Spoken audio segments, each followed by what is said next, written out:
Iran की सैकड़ों missile Israel पर तान दी गई। ईरान ने इसराइल का एटम बम वाला सीक्रेट भी हासिल कर लिया। ईरान ने डोनाल्ड ट्रंप को भी ऐसा फंसाया कि इसराइल को 24 घंटे में 3 बैड न्यूज मिली, यानी 3 बड़ी बुरी खबरें।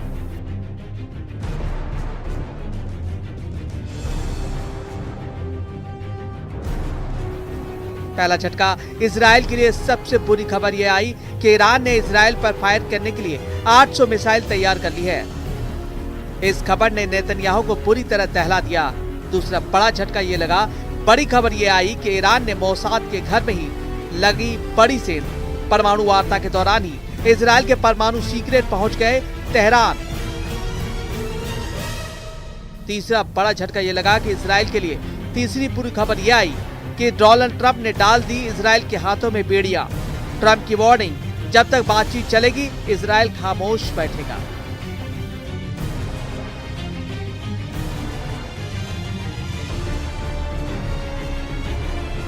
इन तीनों झटकों से पूरी पश्चिमी एशिया में अचानक इसराइल और ईरान की टक्कर में खौलता हुआ बारूद डाल दिया गया।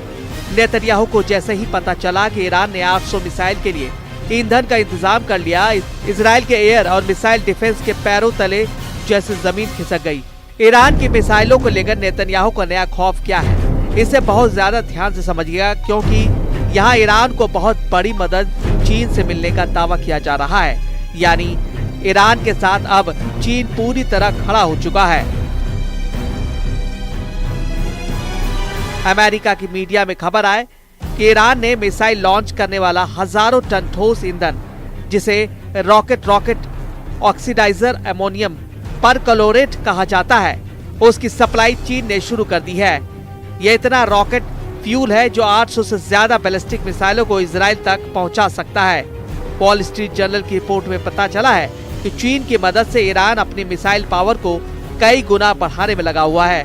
रिपोर्ट में दावा किया गया है कि ईरान के मिसाइलों के लिए फ्यूल पिशमागन नोविन नाम की एक कंपनी ने ऑर्डर किया है। यह ऑर्डर हांगकांग में लॉयन कमोडिटीज होल्डिंग्स को मिली है। ईरान अपनी मिसाइल पावर बार बार दिखा चुका है। इजराइल भी ईरान की मिसाइल पावर और उसकी रेंज से बहुत अच्छी तरह वाकिफ है। हालांकि ईरान की मिसाइल पावर ने नई ताकत डालने वाले चीन ने कहा कि उसे इस डील के बारे में कोई जानकारी नहीं, जबकि अमेरिका का दावा है कि शी जिनपिंग छुप कर ईरान की मदद कर रहे हैं। अप्रैल में ही अमेरिका ने चीन, हांगकांग और ईरान की 12 कंपनियों पर पाबंदी लगाई थी, लेकिन ईरान और चीन के बीच जून में ही मिसाइल बिजनेस जारी है। इजराइल को दूसरा बड़ा झटका चीन ने नहीं, खुद ईरान ने दिया है।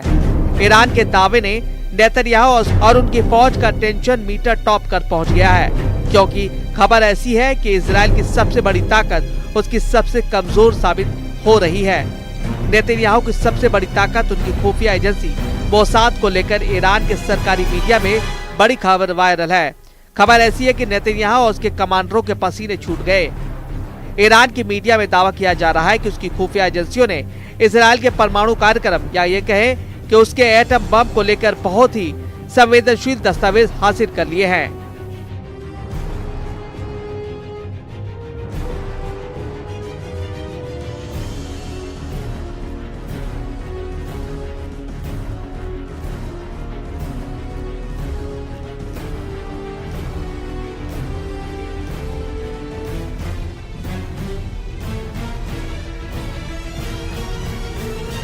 ईरान की मीडिया रिपोर्ट में दावा किया गया है कि इजराइल के सीक्रेट डॉक्यूमेंट तेहरान पहुंच चुके हैं। ये दस्तावेज इजराइल के परमाणु कार्यक्रम से जुड़े हैं। ये दस्तावेज ईरान को 1 साल पहले मिल गए थे, जब साइबर हमले में पूरी जानकारी लीक कर दी गई। इसके लिए इजराइल के 2 लोग, रॉ मिजराही और अल्मोग इतिहास ने ईरान के लिए जासूसी की। इजराइल की रिपोर्ट में छपा था कि 24 साल के इन दोनों जासूसों ने इजराइल के रक्षा मंत्री के घर में खुफिया कैमरे लगाने की कोशिश की थी, लेकिन उनका पर्दाफाश हुआ और दोनों पकड़ लिए गए। अब ईरान की सरकारी मीडिया ने दावा किया है कि इजराइल के परमाणु रिसर्च सेंटर पर एक साइबर अटैक में हजारों दस्तावेज, तस्वीरें, वीडियो हासिल किए गए और दोनों इजरायली जासूसों की गिरफ्तारी उसके इसी खुफिया मिशन से जुड़ी हुई है। इजराइल की खुफिया एजेंसी ने 17 दिन पहले बताया था कि उन्होंने नेशर शहर से 24 साल के रॉ मिजराही और अलमोग इतिहास को गिरफ्तार किया है, जो ईरान की मदद कर रहे हैं। अगर ये गिरफ्तारियां हाल के मामले में जुड़ी है तो ये पकड़े गए जब इजराइल के सीक्रेट दस्तावेजों को इजराइल से बाहर ले जाया गया। ईरान की तरफ से संदेश साफ है, जब इजराइल उसके परमाणु ठिकानों पर हमले की तैयारी कर रहा था, जब नेतन्याहू की एयरफोर्स 24 घंटे एक्टिव रहकर तेहरान पर बड़े मिशन का प्लान बना रहे थे, तब ईरान ने इजराइल के अंदर अपने जासूसी नेटवर्क को ऐसा अटैक में इस्तेमाल किया जिसका तोड़ मोसाद के पास भी नहीं था, क्योंकि दुनिया की सबसे बेहतरीन खुफिया एजेंसी इसका तभी पता लगा पाई जब इजराइल के परमाणु दस्तावेज तेहरान पहुंच चुके थे।